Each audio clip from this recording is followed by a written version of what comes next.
Two men are about to kidnap a young woman right now. Corner booth, table 4. Carol sees it. Frank's hand around Maya's wrist, like he's done it 100 times before. The eyes that ran out of tears somewhere around day 3. The hoodie pulled over her shoulders by someone who needed her to look like she came here willingly. She's just a waitress.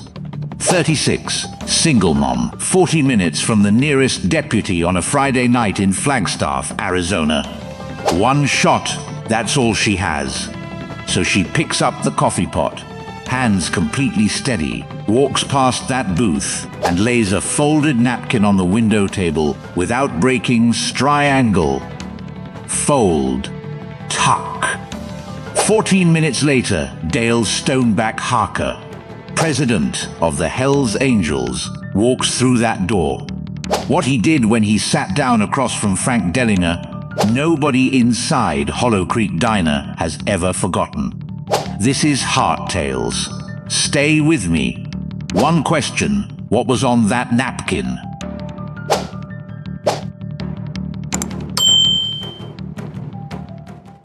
It was 7:41 on a Friday night when Frank Dellinger decided they had stayed long enough.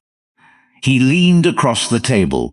His voice dropped to something Maya could feel more than hear, a low pressure against the side of her face, the kind of voice that doesn't need to be loud because loud has never been the point. "We leave in 10 minutes, he said. "You understand what I'm telling you?" Maya Torres kept her eyes on the table. The laminate surface had a hairline crack running from the salt shaker to the edge nearest her. She had been staring at that crack for 47 minutes.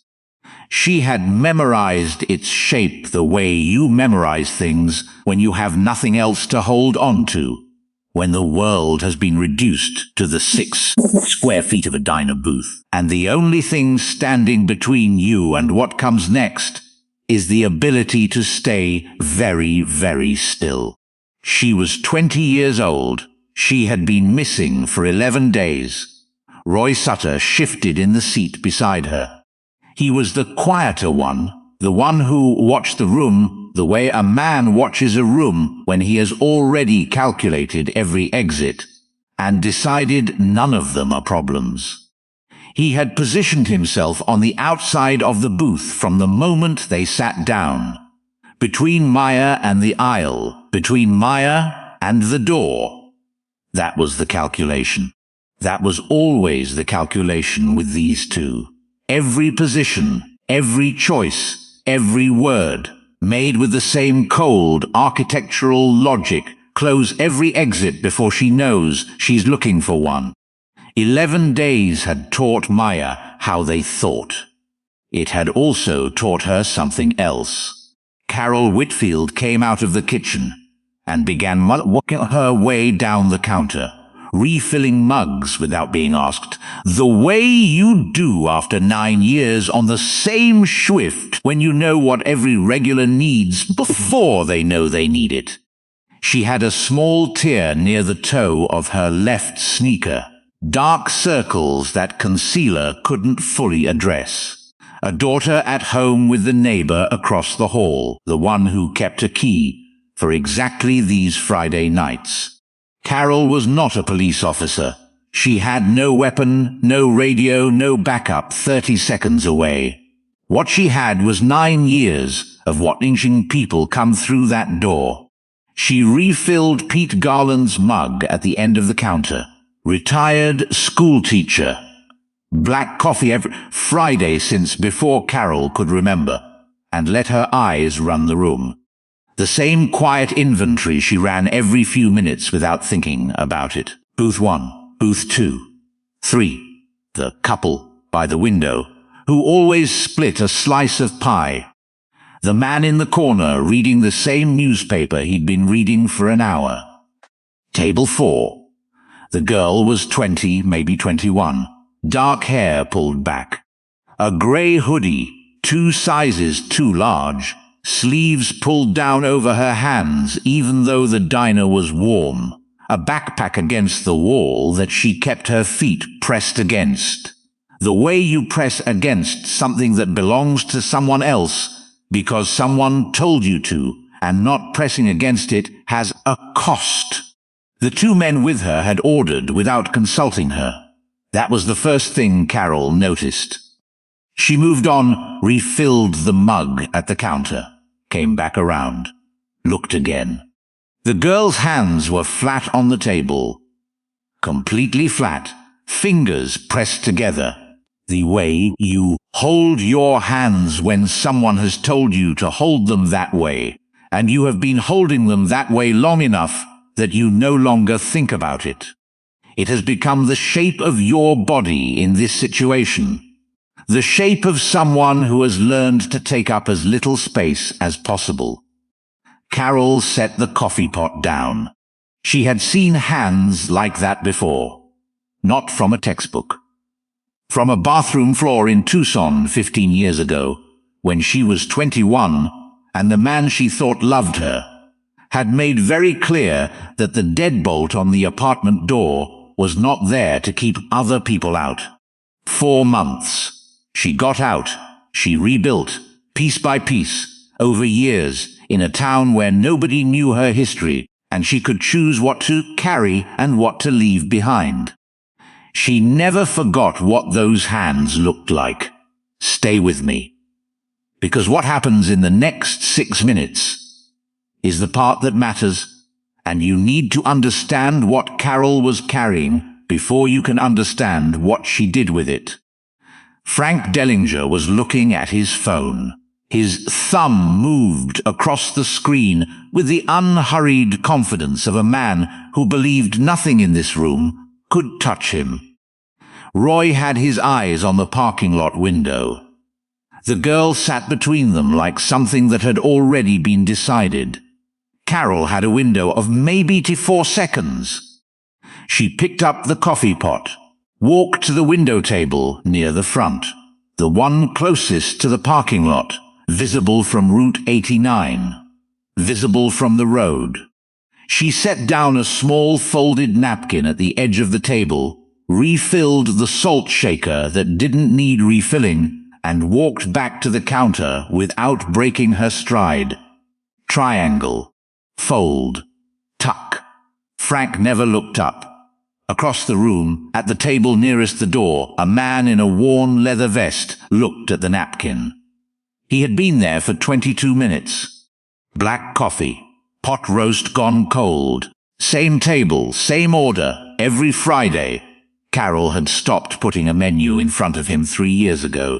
His name was Dale Harker, 54 years old, 2 tours in the Gulf, 19 years running the Flagstaff chapter of a club that meant different things to different people, and the same thing, always, without exception, to the men inside it. He looked at the napkin, triangle, fold, tuck. Something went very quiet inside him, the specific quiet of a man who has been waiting for something he hoped would never come, and now it has come. And all the preparation in the world does not make the moment feel any smaller. He reached for his phone, said 4 words, Hollow Creek, right now. He put the phone down, picked up his coffee, looked at the wall behind the counter, and breathed once, slowly. The way a man breathes when a decision is already in motion, and what remains is only execution. Outside on Route 89, the first headlight appeared in the dark. Then another. Then more than Carol could count from behind the counter. Keep watching. Because what you just saw, the fold, the phone call, those headlights, you're going to see it again before this story is over. And the second time, you'll understand every layer of it that you're missing right now. 11 days earlier, a 20-year-old woman walked out of her apartment in Phoenix for a coffee run and stepped into a rideshare that wasn't a rideshare. That is where the napkin begins. Maya Torres had grown up in Ahwatkee, The kind of neighborhood where the houses have small yards and the yards have big dogs, and the families have been there long enough to stop being strangers. She was the second of 3 daughters. Her father ran an electrical contracting business out of the bed of a white pickup truck. Her mother worked dispatch for a medical courier service and possessed the organizational instincts of someone who genuinely believed every problem could be solved if you just kept making calls. Maya had inherited the phone manner. She was studying communications at Northern Arizona University. Her father called it a degree in talking. She said that was exactly right. He laughed every time, even though he'd heard it 6 times by now. She was home for a long weekend when Frank Dellinger took her. He had spent 43 days building the architecture of that morning. The rideshare credentials that looked real. The route that avoided every camera he had catalogued on a Thursday afternoon walk 3 weeks before. The storage unit outside Winslow, where they stopped for the first 2 days while the noise died down.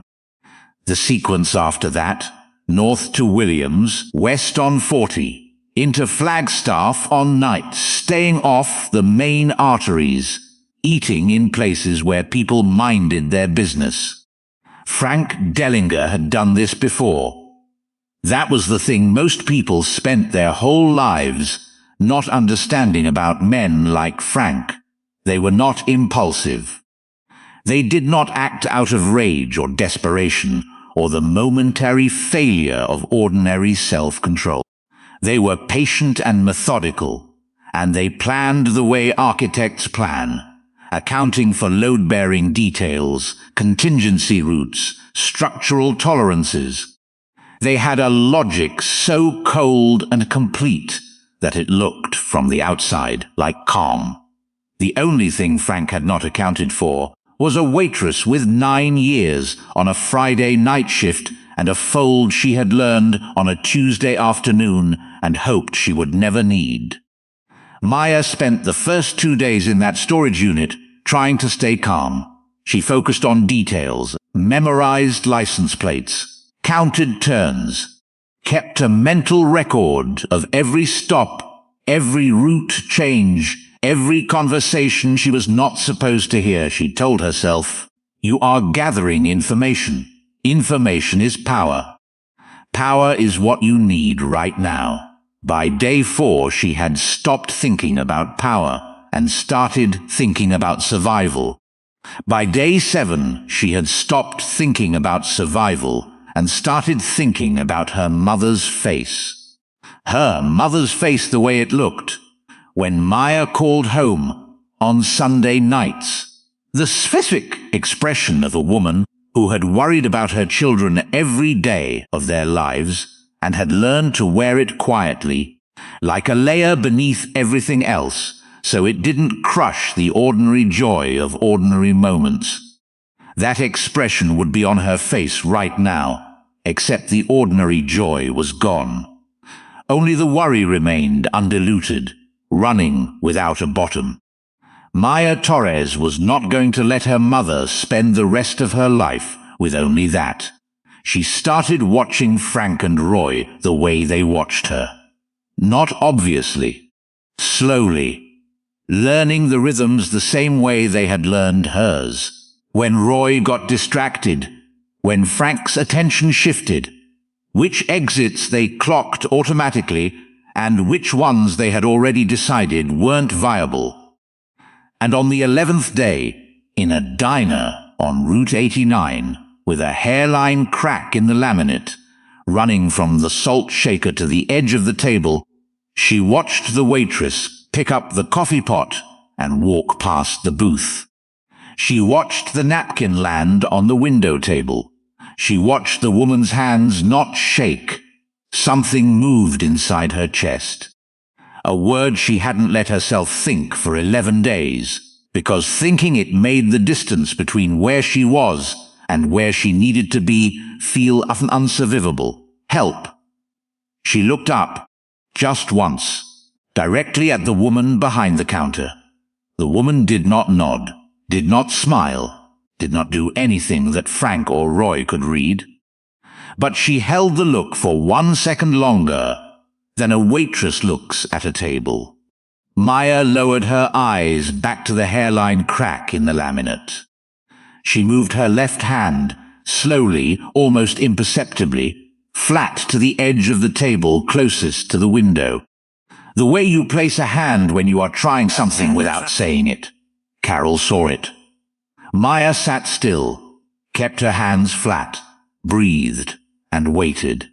Now, before we go forward, hold one thing in your mind. Carol's hands when she set that napkin down, completely steady. Not because she wasn't afraid, but because she had made a decision before she picked up the coffee pot, and the decision was already made, and fear was something that could be carried alongside it rather than instead of it. A girl in a booth 11 days into the worst experience of her life saw those hands and understood something that no one had said out loud. That understanding is the whole story. Dale Harker had not set out to become the kind of man people called in emergencies. He had set out to become an electrician. 2 years of a trade program. Then a recruiter came to his community college, and the version of himself that existed at 22 made a decision that the version at 54 was still working out how to account for. 2 tours. He came back to Flagstaff in 2001, started the chapter 2 years later, men who had come back from things and needed somewhere to put it. Men who had grown up in places that stopped believing in them and found, in a group of people who actually showed up, something worth more than abstract goodwill from institutions that had never been tested. Dale believed in showing up. He believed in paying attention. Because he had learned, in places he didn't name and situations he didn't describe at dinner tables, that the difference between people who made it out and people who didn't was almost never burst strength or speed. It was attention, sustained, unglamorous, disciplined attention to the details that other people had already decided didn't matter. Rachel Briggs had mattered. 23 years old, daughter of a man in the chapter. Working at a shipping warehouse on the north side of town. Gone 8 days before anyone understood what kind of gone she was. By the time Dale understood, by the time the right people were in the right rooms, 4 more days had passed. He did not talk about those 4 days. What he did, 3 weeks later, was sit down at Carol Whitfield's counter on a Tuesday afternoon with a cup of coffee he didn't touch and explain what he knew. He told her what to look for. He told her how fast it moved once it started. And he taught her the fold. A napkin, a specific shape, visible from the door. And he said, if you see it, and you can't call anyone, and you can't do it alone, you fold the napkin first. Before anything else. I will be there. He had meant it the way you mean things forged in grief rather than optimism. With the specific weight of someone who has already paid the cost of being too late. Carol had nodded. She had tucked the memory of the fold into the place where she kept the things she hoped never to need. 3 years passed. And then it was a Friday night in November, and the napkin was on the window table, and Dale looked at it for exactly 2 seconds. He reached for his phone and said 4 words. 22 minutes later, this is the part that nobody who was inside Hollow Creek Diner that night has ever been able to fully describe. 22 minutes later, the first motorcycle turned off Route 89 into the parking lot. Then another, then another.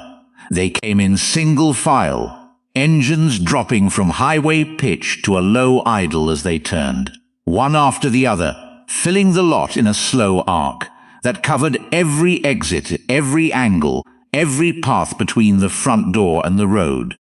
The sound of them had been building for 30 seconds before the first headlight appeared, felt in the floor and the walls before it was heard, a vibration that moved up through the foundation of the building like the ground itself had changed its mind about something.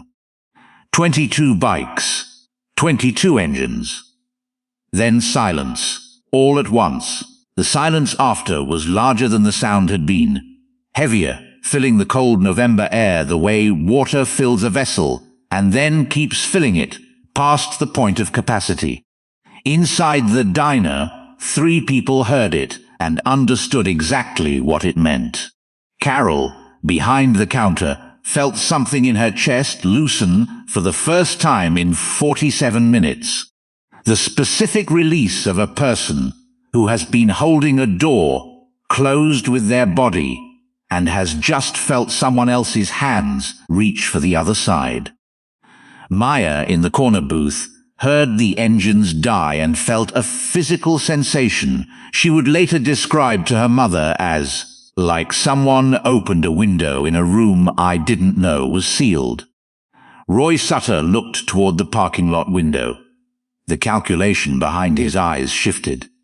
Something he had believed was solid, revealing, very quietly, that it was not. Frank was on his phone. He had not looked up. Dale came through the door. He did not look around. He walked to his usual table near the entrance, the one with the clear sight line to the counter, and sat down and looked at Carol. She was there in 3 seconds. "Coffee," he said. She poured it. Her hands were steady. He wrapped both hands around the mug and looked at the backsplash and let the room settle around him. He did not scan the exits. He did not look at the corner booth. He did nothing that could be read as a man looking for something. But he had already seen everything he needed. "Corner booth," Carol said quietly, wiping the counter in front of him. 2 men, the girl between them. She hasn't touched her food. The big one asked for the check 10 minutes ago. I've been stalling. How long have they been here? 53 minutes. How is she? Carol was quiet for a moment. She looked at me, she said, about 20 minutes ago. Really looked. Dale set the mug down. Anyone else in here know? No. He turned the mug slowly. Go take an order. Give me 2 minutes. Carol picked up her pad and walked away. Dale sat at the counter for 2 minutes and 14 seconds. He drank his coffee. He did not move. From the outside, he was a large, quiet man at the end of a long Friday, having a coffee before the drive home. From the inside, he was running the same sequence he had run in other rooms in other years. Entries, sightlines, the distance from the booth to the kitchen door, the distance from the kitchen door to the alley, the civilians and their positions. 14 civilians, 3 staff, 2 men in the corner booth, 1 young woman who needed to be on the other side of that kitchen door in the next 15 minutes. He finished his coffee. Then he stood up, picked up his mug, and walked toward the corner booth. Frank Dellinger saw him coming. You could see the exact moment, a slight recalibration in the shoulders, a tightening around eyes, something about Dale, the absolute stillness, the complete absence of any social performance, registered immediately as something that did not belong, the category of ordinary Friday night diner patron. Dale reached the booth and stopped. He looked at Frank, then Roy, then briefly at Maya, 1 second, the length of a confirmation, then back at Frank. Mind if I sit? He was already sitting. The booth went very quiet. Name's Dale. Come in here most Fridays. Easy, unhurried. The voice of a man who has all night. Don't think I've seen you two before. Just passing through, Frank said. Sure. Dale looked toward the window, toward the parking lot, toward 22 motorcycles in the dark, not moving, not making a sound. Then back at Frank. Cold night for it. Roy said nothing. Dale picked up the menu from the edge of the table, the one nobody had opened, and set it back down. You know what I like about this place, he said quietly. Carol's been here 9 years. Knows every face that comes through that door. A pause. Every single one. The coffee mug sat between them. Neither of them looked at it. And somehow that mug, white ceramic, half full, completely ordinary, became the most significant object in the room. Frank put his phone face down on the table. That was the tell. The phone going down was never casual. It was a man closing one door and opening another, accepting that this moment was the only thing that existed. Something we can help you with? Frank's voice was controlled, the voice of a man who had talked his way out of difficult rooms before. Dale leaned forward slightly, voice dropping to just above a whisper. Your name is Frank Dellinger, he said. Your truck is outside. Arizona plates, 7 Romeo Kilo 449. Registered to an address in Scottsdale you stopped using 6 months ago. He paused. Let it land. The man next to you has a warrant out of Maricopa County that nobody's connected to his current ID yet. The temperature in the booth dropped. Frank did not move, but something happened behind his eyes. The specific moment when a man realizes the walls he believed were invisible have been visible to someone else the entire time. Roy had gone completely still. I wouldn't, Dale said quietly to Roy, without looking at him. Roy didn't move. Dale looked at Frank. I'm going to ask you to do one thing. One. And then we're going to sit here until the sheriff's department arrives. A brief glance at Maya, without performance, the length of a fact, and back to Frank. Let her go to the bathroom. Silence. That's all I'm asking. Let her stand up, walk to the back of the diner, and use the bathroom. Frank looked at him, calculating, trying to find the angle. There wasn't one. That was the point. Dale had given him something small enough to agree to. A request that looked, on its surface, like a reasonable ask from a man who had perhaps misread a situation. Agreeing cost Frank nothing he could publicly claim to value, but it got Maya out of the booth, and once she was out of the booth, she wasn't going back. Frank looked at Roy. Something passed between them. Then he looked at Maya. Go ahead, he said, like it was his idea. Maya didn't move for a moment. Carol had appeared at the edge of the booth, materializing the way she had materialized all evening, at exactly the right moment, with exactly the right expression. Calm, unhurried. A waitress checking on a table. Hon, can I show you where the restrooms are? Maya looked at Carol, then she looked at Dale. Dale did not look back at her. He was looking at Frank, completely exclusively at Frank, giving her the gift of not being watched. She moved to the edge of the seat. She stood up. Her legs were unsteady for the first step, just slightly, just enough for Carol to notice, and no one else to see, and then they weren't.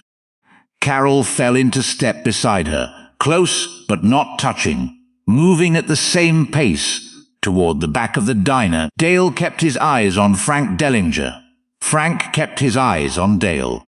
Roy looked at the window, at the parking lot, at 22 men who had not moved. He looked for a long time. Then he looked at the table. Carol walked her past the restrooms, past the staff lockers to the kitchen door. She pushed it open. The kitchen was warm and loud. The line cook, Marcus, 6 years on this shift, long enough to have learned that when Carol came through that door with that particular expression, the correct response was to ask absolutely nothing, looked up, and asked nothing. Carol looked at Maya. There's a door at the back of the kitchen. It opens to the alley. 2 men are outside that door right now. They're with the man who just sat down with your friends. They're going to stay with you until the police arrive. She paused. You understand? Maya's eyes were dark and exhausted, and underneath the exhaustion something else was moving. Something that was only just beginning to allow itself to understand that the last 11 days might actually, impossibly, be over. Who are you? She said. Carol held the kitchen door. Someone who knows what those 11 days felt like, she said, from the inside. Maya stared at her. Then something gave way in her face. Not a collapse, something quieter than that. The specific expression of a person who has been carrying an enormous weight alone and has just, for the first time, felt another pair of hands reach for it. Carol nodded toward the back door. Marcus was already there, holding it open. Maya walked toward it. She slowed at the threshold. And then, without anyone asking her to, without anyone guiding her, she stopped, turned back, looked at Carol one more time. Carol met her eyes. You're out. Keep walking. Maya turned back to the door and stepped through it herself, not because someone told her to, not because someone was holding her hand, because she decided to. The cold November air came in for 3 seconds before Marcus let the door close. Carol pressed one hand flat against the kitchen wall, breathed. Back in the corner booth, Dale was still talking. Same voice, same tone, the voice of a man who has nothing to prove and all night to prove it. He had watched Carol and Maya disappear toward the back. He had noted the exact moment. Frank noted it. A small shift in posture, the recalibration behind flat eyes. Frank looked at Dale. You made a mistake, he said quietly. Dale considered this with the seriousness it deserved. Could be, he said. I've made a few. He turned the coffee mug slowly. This isn't one of them. We haven't done anything. Then you'll be fine. Dale's voice did not change, did not harden or warm.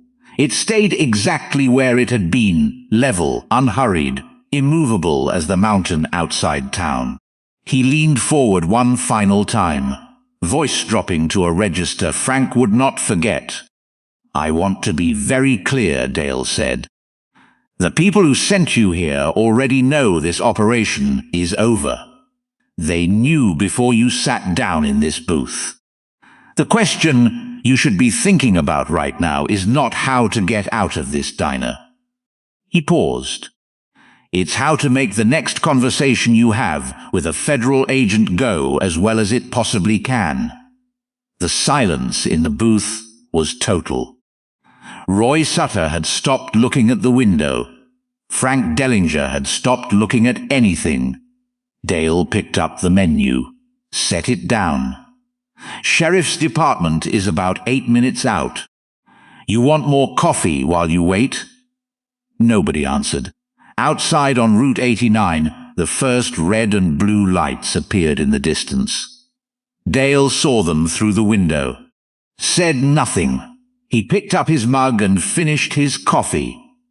Deputy Kelsey Briggs was first through the door, 4 years on the job.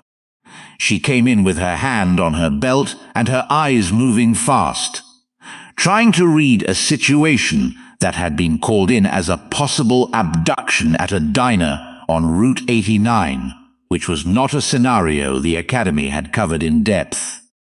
She saw 22 motorcycles in the parking lot. She saw a large man in a leather vest sitting calmly across from 2 men who were not moving. She saw Carol Whitfield behind the counter, arms crossed watching the door. She made eye contact with Carol. Carol tilted her head toward the corner booth. That was enough. 2 more deputies arrived within 6 minutes. A federal agent named Carver, who had driven from Phoenix and arrived looking like a woman who had not slept enough but had been waiting for exactly this call, came through the door at 9:17. She looked at Dale first. Dale nodded toward the corner booth. Carver looked at Frank Dellinger for a long moment, then said something quietly to Briggs. Whatever it was, Briggs's expression changed. Pete Garland, the retired school teacher at the end of the counter, black coffee, every Friday since before Carol could remember, watched the whole thing from his stool without saying a word. Later, when a reporter asked him what he remembered most about that night, he said, "The quiet, the way those men outside just stood there. I've never seen that many people say that much without saying anything." Marcus, through the kitchen window, watched Frank and Roy get walked out and said nothing for a long moment. Then he looked at Carol and said, "You doing okay?" She said yes. It was true and it wasn't true, and she knew the difference. At 9:31, Frank Dellinger and Roy Sutter were walked out of Hollow Creek Diner, hands behind their backs, heads down. The bell above the door rang twice. Frank stopped at the threshold. Just for a moment. He turned his head and looked back at Dale, still at the counter, mug in both hands, looking at nothing in particular. Something moved across Frank's face. Recognition. The recognition of a man who has spent years believing that the careful, systematic removal of other people's choices was a form of intelligence, and has just encountered, for the first time, a wall he did not see being built around him. He looked at Dale for 2 seconds. Then Deputy Briggs walked him through the door and into the cold. Later, much later, in a federal holding facility outside Phoenix, Frank Dellinger would tell the agent assigned to his case that he had never felt fear the way he felt it in that booth. Not when Dale sat down, not when Dale named him and named Roy and named the warrant, but when Maya stood up and walked away, when he realized in the space of one breath that he had given permission, that he had been maneuvered into granting the one thing he most needed to deny, and had not seen it coming, and there was nothing left to do but sit across from a man who had already finished his coffee and wait for the lights. That, Frank said, was when he understood. The agent asked him what he understood. Frank was quiet for a long moment. "That I was always the one being watched," he said. Carol found Maya in the back hallway 20 minutes after the deputies arrived. Sitting on the bench outside the staff lockers, both hands wrapped around a mug of hot chocolate Marcus had made without being asked. Agent Carver, seated across from her, notebook open, voice low and careful. Maya looked up when Carol came through the kitchen door. Carver glanced at Carol, something in her expression, close to a nod, and said 2 minutes, and moved to the far end of the hallway. Carol sat down beside Maya. Neither of them said anything for a moment. The hallway was narrow and warm, and smelled like coffee and the industrial cleaner Marcus used on the floors every night.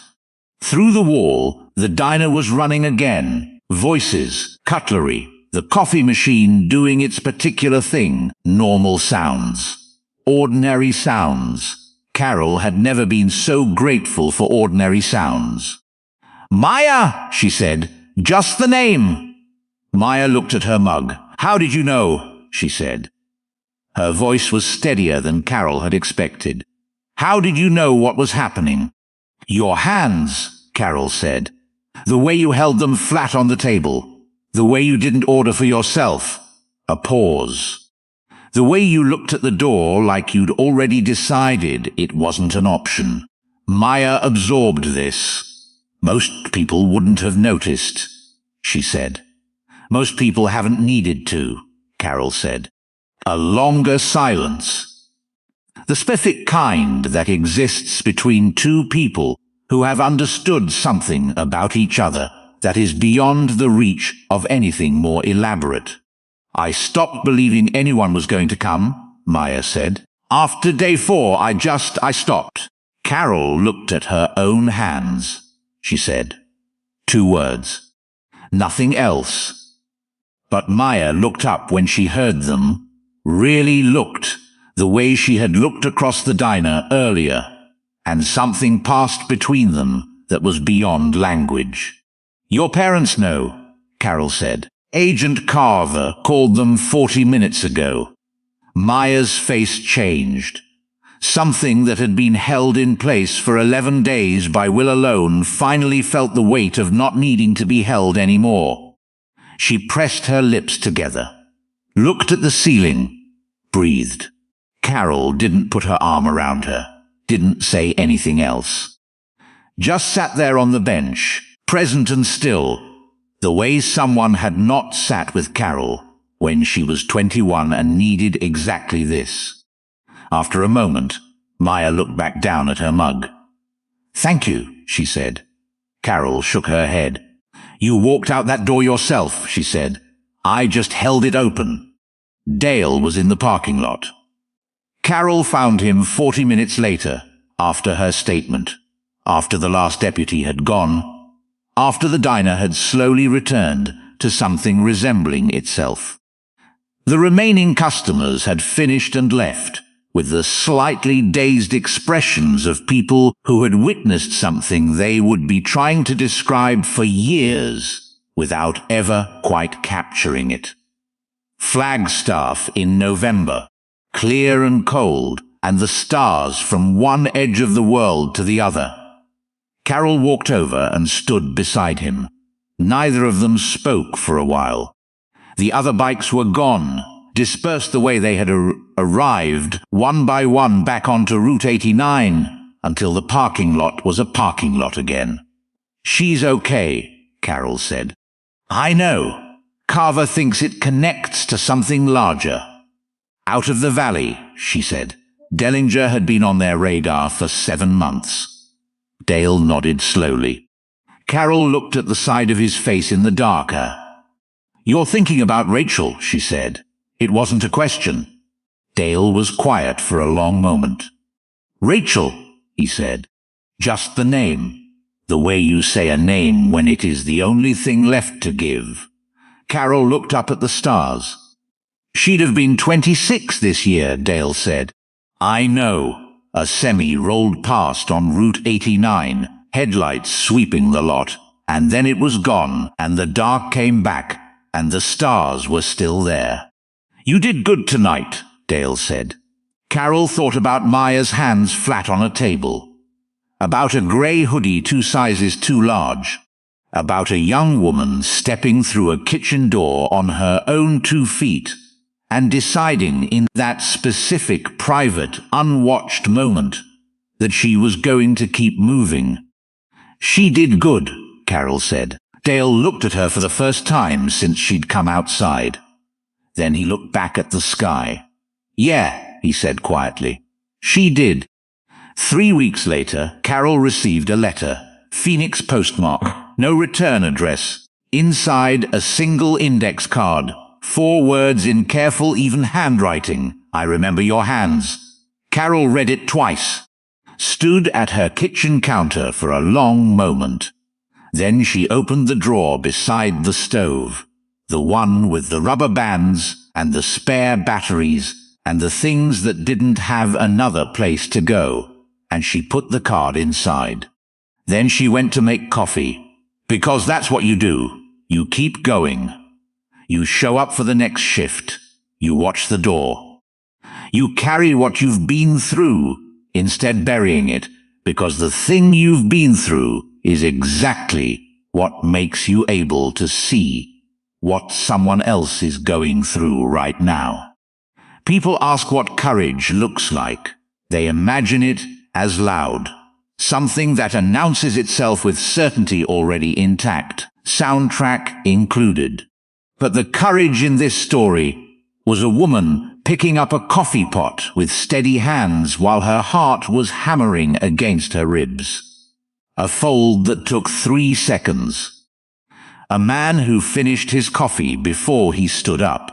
A young woman who moved her hand to the edge of a table, slowly, almost imperceptibly, to say the one thing she couldn't say out loud.